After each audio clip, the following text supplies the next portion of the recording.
ನಮಸ್ಕಾರ, ನೀವು ನೋಡ್ತಾ ಇದ್ದೀರಾ ನ್ಯೂಸ್ ಫಸ್ಟ್ ಲೈವ್. ನಾನ್ ಸಬಾ ಹಕೀಂ. ಪ್ರಮುಖ ಸುದ್ದಿಗಳನ್ನ ನೋಡೋಣ. ಮೊದಲಿಗೆ ಹೆಡ್ಲೈನ್ಸ್. 2 ದಿನಗಳ ಕಾಲ ಬಿಜೆಪಿ ಚುನಾವಣಾ ಚಾಣಕ್ಯ ಮೈಸೂರು ಪ್ರವಾಸ. ಇವತ್ತು ಚಾಮುಂಡಿ ದರ್ಶನ, ಸುತ್ತೂರು ಜಾತ್ರಾ ಮಹೋತ್ಸವದಲ್ಲಿ ಭಾಗಿ. ಎಚ್.ಡಿ. ಕುಮಾರಸ್ವಾಮಿ ಭೇಟಿ ಸಾಧ್ಯತೆ, ಜೊತೆಗೆ 2 ಗಂಟೆಗಳ ಕಾಲ ಕಾರ್ಯಕಾರಿಣಿ ಸಭೆ.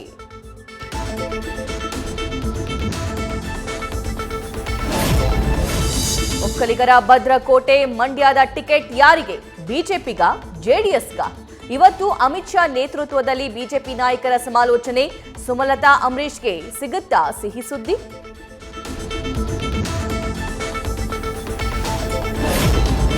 ಜೆಡಿಎಸ್ ಬಿಜೆಪಿ ದೋಸ್ತಿಯ ಸಕ್ಸಸ್ಗೆ ಕೇಸರಿ ಪಡೆ ಹೈಕಮಾಂಡ್ ಸರ್ಕಸ್.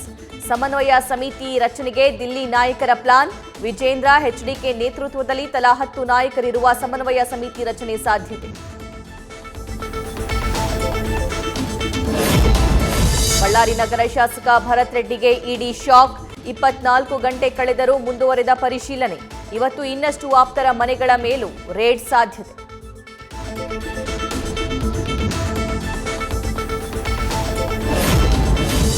ಗಾಳಿ ಸುದ್ದಿ ಹಬ್ಬಿಸುತ್ತಿರುವ ಸ್ವಪಕ್ಷೀಯರ ವಿರುದ್ಧ ಕಿಡಿ. ನನ್ನ ಸ್ಪರ್ಧೆ ಬಗ್ಗೆ ನಮ್ಮ ನಾಯಕರು ಚರ್ಚಿಸಿಲ್ಲ. ಬೆಳಗಾವಿಯಿಂದ ಲೋಕಸಭೆಗೆ ಸ್ಪರ್ಧಿಸೋ ವದಂತಿ ಬಗ್ಗೆ ಗುಡುಗಿದ ಸತೀಶ್ ಜಾರಕಿಹೊಳಿ. ನ್ಯೂಸ್ ಫಸ್ಟ್, ನಿರ್ಭೀತಿಯಿಂದ ನಿಮ್ಮ ಪರವಾಗಿ.